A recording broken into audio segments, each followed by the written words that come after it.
Hola, muy buenas tardes. Antes que nada, pues muchas gracias por la invitación, por poder estar aquí. Me presento, mi nombre es doctora Yanira Vaca, soy residente de tercer año de la especialidad de ginecología y obstetricia en el Hospital General de México. Bueno, yo les voy a hablar un poco sobre los endometriomas o el manejo de los endometriomas y de los quistes de gran tamaño. Pero para hablarles un poquito sobre los endometriomas, les quise dar un poco sobre la introducción sobre la endometriosis. Bueno, como objetivos de esta plática, vamos a abordar tanto definición, un poco de la historia, epidemiología, las teorías más aceptadas, los tipos que existen, factores de riesgo, tanto factores de riesgo como protectores, las manifestaciones clínicas, diagnóstico y tratamiento. Bueno, como definición, tenemos que la endometriosis va a ser la presencia de tejido endometrial fuera de la cavidad uterina que se va a acompañar de inflamación crónica y que va a ser el principal dato que va a causar la sintomatología, que se va a abordar un poquito más adelante. Bueno, un poquito de la historia. Sabemos que en 1690 Daniel Soren describió por primera vez la patogénesis de la endometriosis. Sin embargo, fue hasta 1860 donde Karl Rokitansky identificó estructuras epiteliales y estromales endometriales fuera de la cavidad uterina, y fue hasta 1927 en donde se introdujo el término de endometriosis en la nomenclatura médica. Y bueno, también sabemos que este es el doctor John Albert Sampson, es el autor de la teoría de la menstruación retrógrada, que es la teoría hasta ahorita más aceptada de la endometriosis. Sí, hay otras, pero hasta ahorita yo creo que es la que es la más aceptada. Bueno, epidemiológicamente hablando, sabemos que la incidencia afecta el 10% de las mujeres en edad reproductiva y alrededor de 190 millones de mujeres mundialmente. Su incidencia va entre los 25 y los 45 años. Se ha reportado una tasa de apariencia en mujeres en estado socioeconómico alto, así como en mujeres con alto desempeño laboral. Sabemos que la infertilidad es un dato muy común en este tipo de mujeres o este tipo de patología. Sabemos que del 30 al 50% de las mujeres con endometriosis lo van a presentar y que el 2% se va a encontrar en población en general, aunque no tengan esta patología. Un poco de la prevalencia en mujeres sintomáticas adolescentes es del 48% que van a presentar un dolor pélvico crónico, y de estas un 75% en adolescentes no van a responder ni al tratamiento médico y van a persistir con el dolor, en donde ya vamos a abordar un poquito más el tratamiento quirúrgico. Y del 5 al 21% de estas mujeres van a permanecer hospitalizadas por un dolor pélvico crónico. Epidemiológicamente hablando, las mujeres asiáticas tienen 9 veces más riesgo de llegar a padecer endometriosis. Las mujeres afroamericanas tienen un riesgo muy bajo de padecerla, a diferencia de otras patologías ginecológicas que se llegan a presentar más en mujeres afroamericanas, como la mimatosis uterina.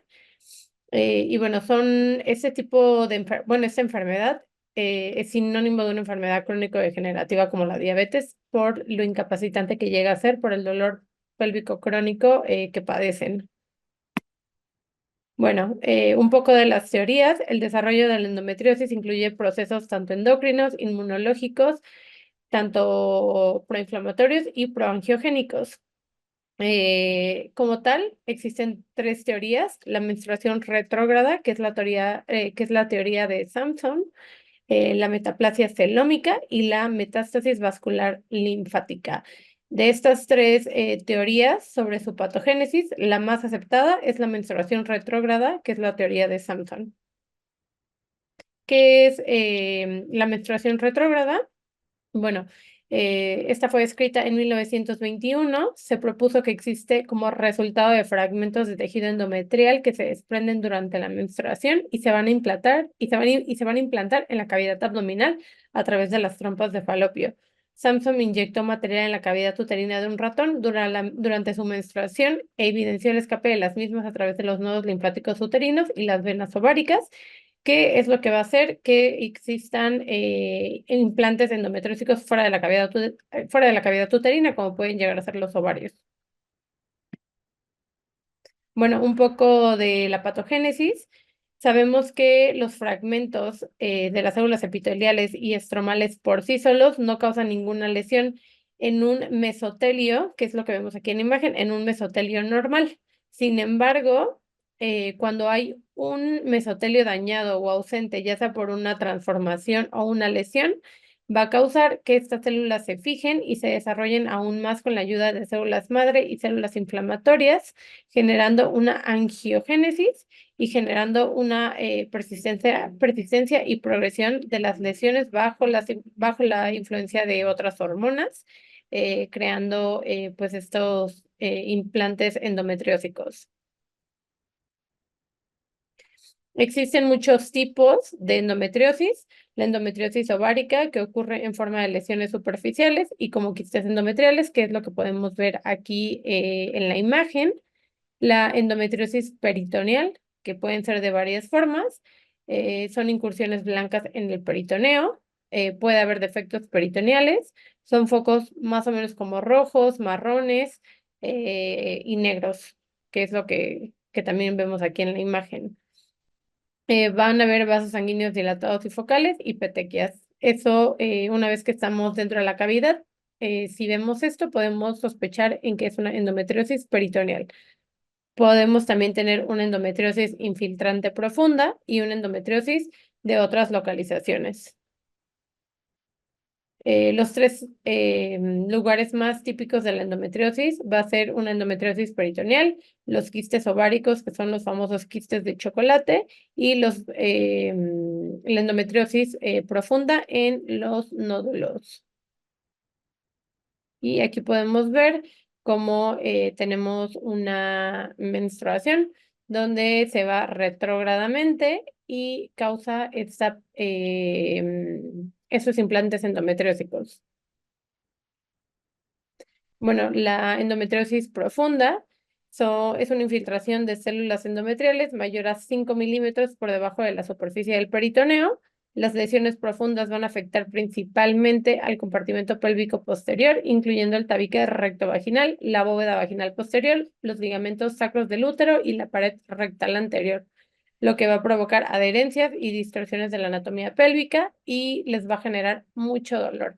Es el clásico síndrome de dolor de dispareunia, de un dolor pélvico crónico, de distrofia y disquexia.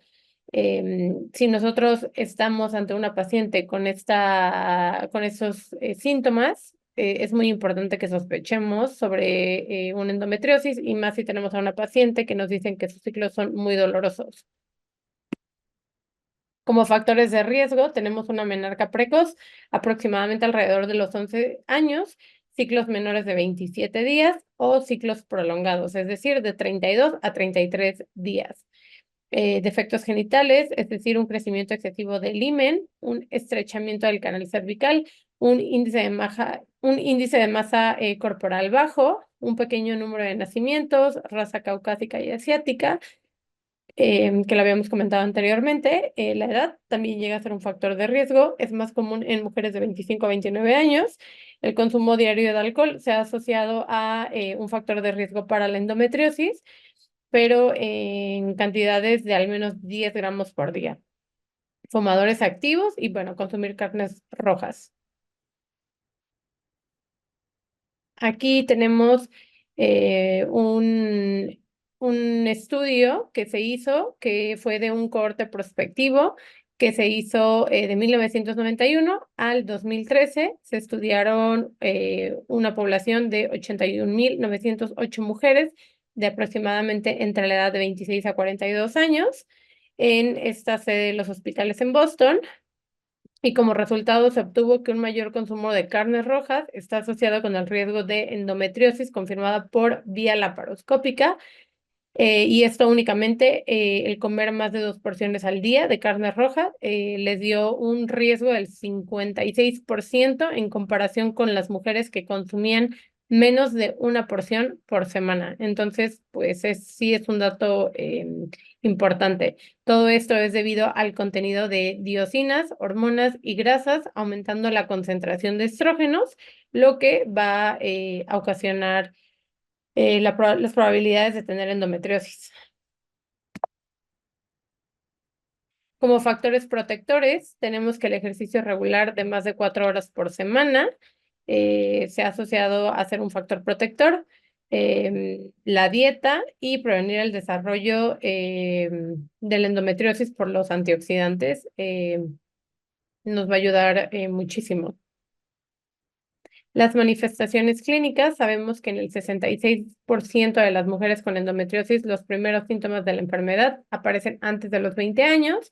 La dismenorrea es uno de los principales síntomas que aquejan a la paciente, el dolor pélvico con o sin presencia de dispareunia, el sangrado normal entre el 15 y el 20% y una menstruación irregular abundante.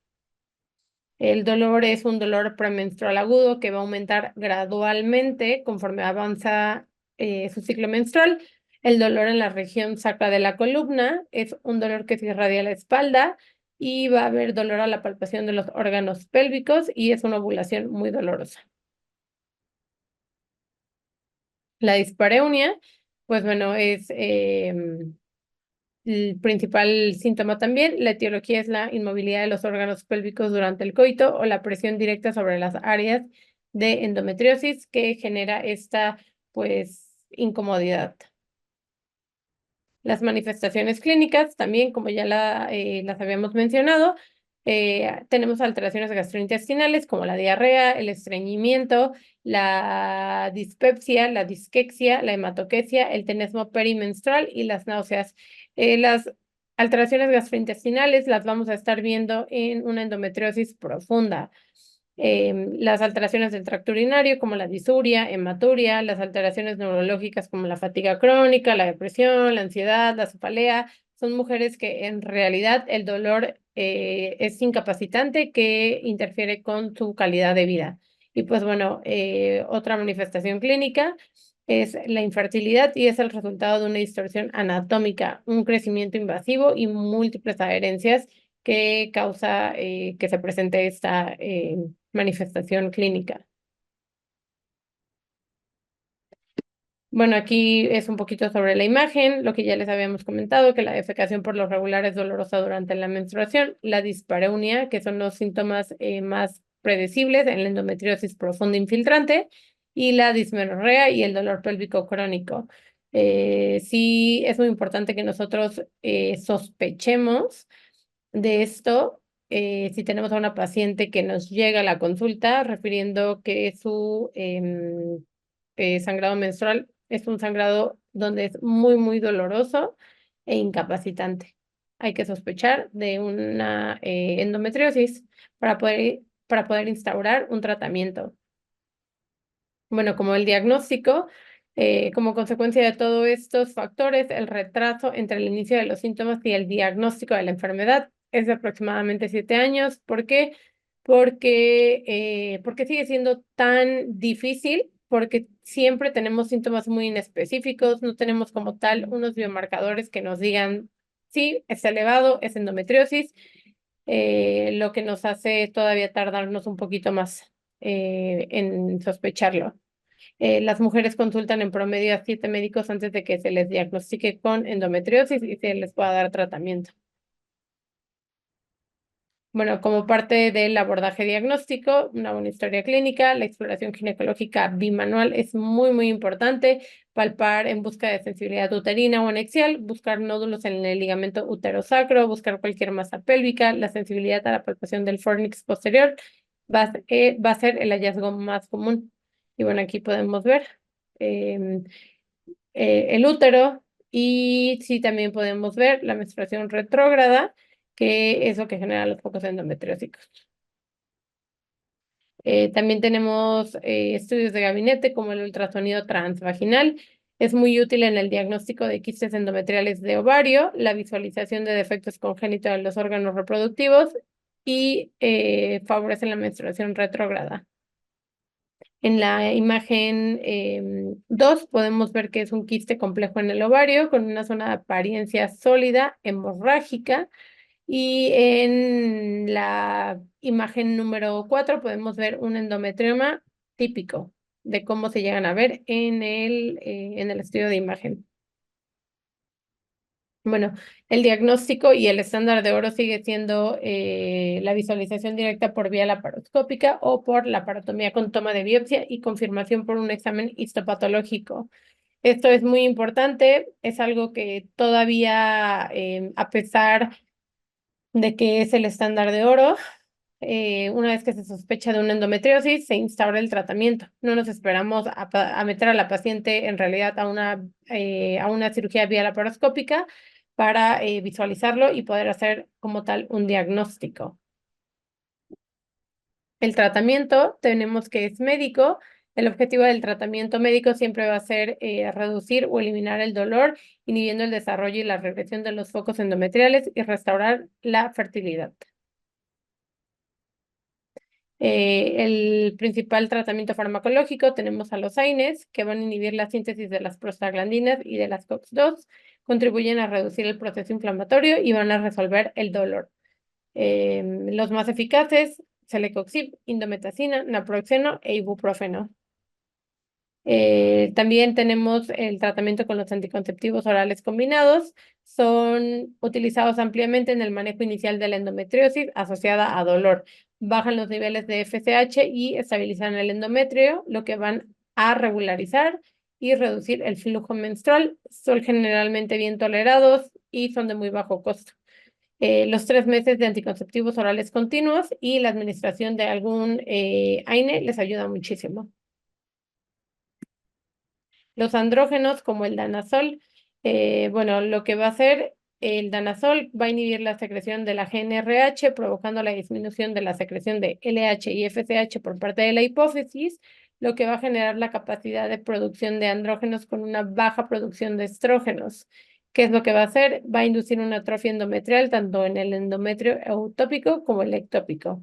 La dosis de danazol es de aproximadamente 600 miligramos días y es un tratamiento a largo plazo. Es explicar a las pacientes que va a durar de aproximadamente 6 a 9 meses y se va a iniciar en el segundo día del ciclo menstrual. También tenemos a los progestágenos, como el acetato de medroxiprogesterona. Es una alternativa muy eficaz al danazol. Va a reducir de igual forma los niveles de GnRH, por ende los niveles de FSH y LH van a disminuir. La dosis recomendada es de 50 a 100 miligramos día. Y bueno, la terapia de usarse durante al menos 6 meses con una dosis diaria de 20 miligramos día.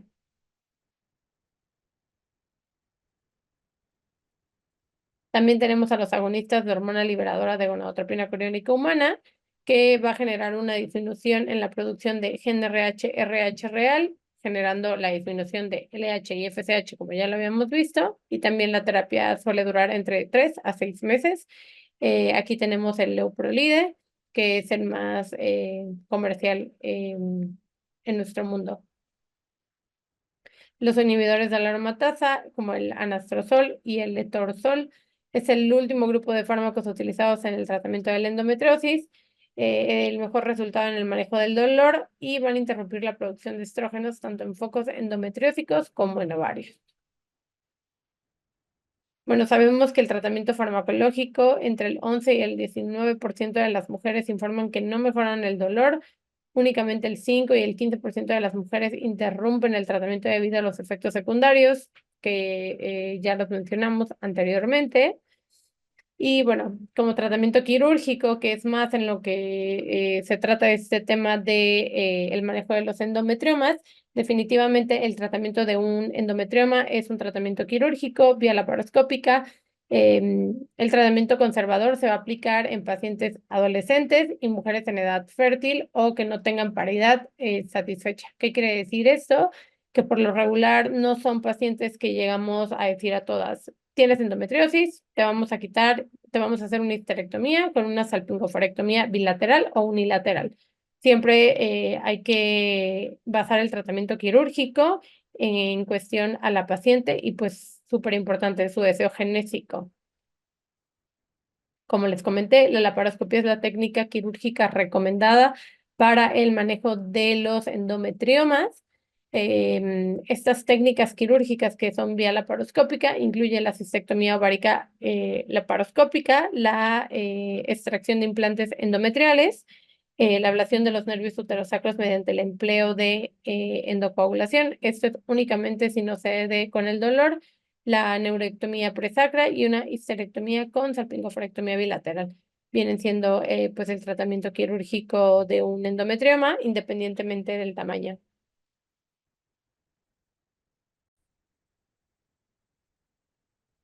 Bueno, el otro tema a abordar en esta plática son los quistes o el manejo de los quistes de gran tamaño. Y para eso pues les voy a dar un poquito sobre la introducción sobre la patología benigna pues, de ovario. Bueno, un poco de anatomía.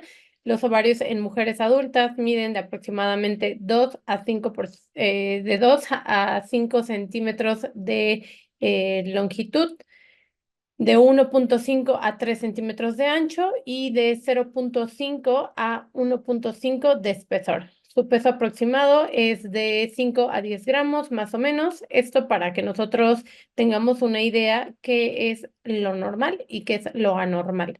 Tenemos una región cortical externa, una región medular y el ilio, que es en donde vamos a encontrar los vasos sanguíneos, linfáticos y el nervio. Bueno, un poco de la introducción. Las neoplasias de ovario son una enfermedad muy común. Actualmente son la cuarta razón más común de hospitalización ginecológica.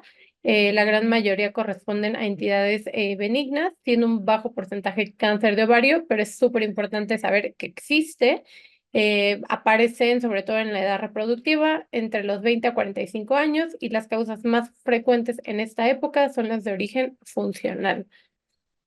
Bueno, aquí tenemos un poquito de los tipos histológicos que tenemos para ovario, que vienen siendo los epiteliales, los de las células germinales y los de el estroma o del cordón sexual.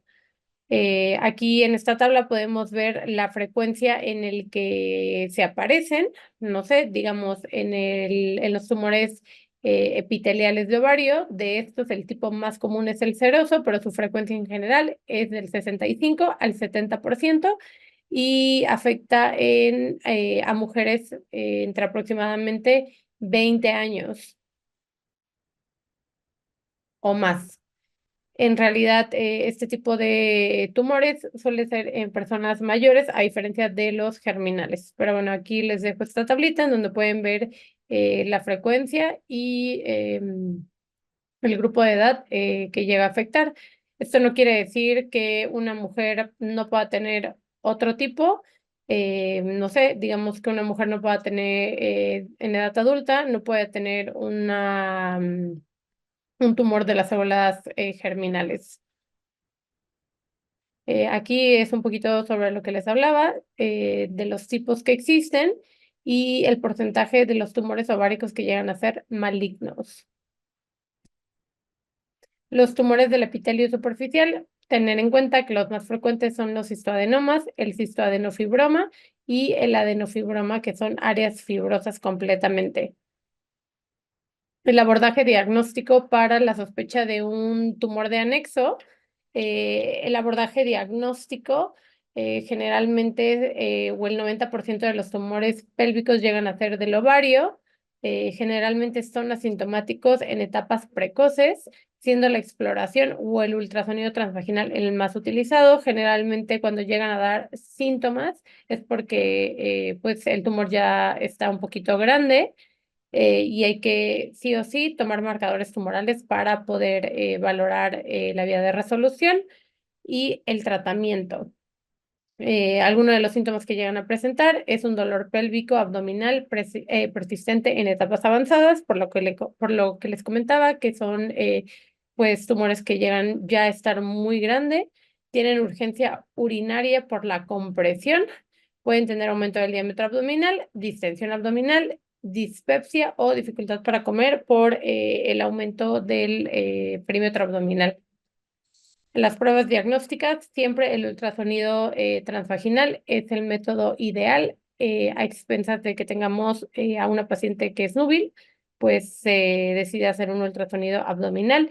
El ultrasonido va a reportar las siguientes características: la ubicación, la extensión, si estamos ante un tumor de anexo unilateral o bilateral, el posiblemente origen del mismo, si tiene tabiques, los componentes internos del tumor, si está compuesto por áreas sólidas o quísticas, su patrón vascular, la presencia o ausencia de ascitis y la presencia de los bordes del mismo tumor. Aquí es súper importante porque con las características que nos reportan en un estudio de imagen transvaginal, nos podemos ir dando una idea de si estamos ante un tumor de anexo benigno o con características de malignidad, que definitivamente el abordaje debe de ser por un pues ginecólogo-oncólogo.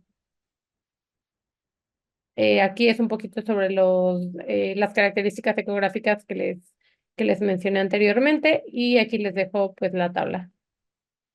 Es muy importante que en toda paciente que tengamos con un tumor de anexo, ya sea derecho o izquierdo, se le pidan marcadores tumorales: alfa-fetoproteína, gonadotropina coriónica humana, deshidrogenasa láctica y CA 125.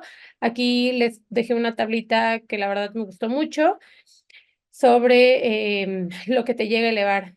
Es decir, si tenemos un disgerminoma, lo que llega a elevar en la gran mayoría es gonadotropina coriónica humana y deshidrogenasa láctica, así como el CA 125, el tumor del seno endodérmico o el saco del Yolk, el teratoma inmaduro y pues todos los que aparecen en esta tablita. La verdad es que se me hizo un resumen pues conciso y claro.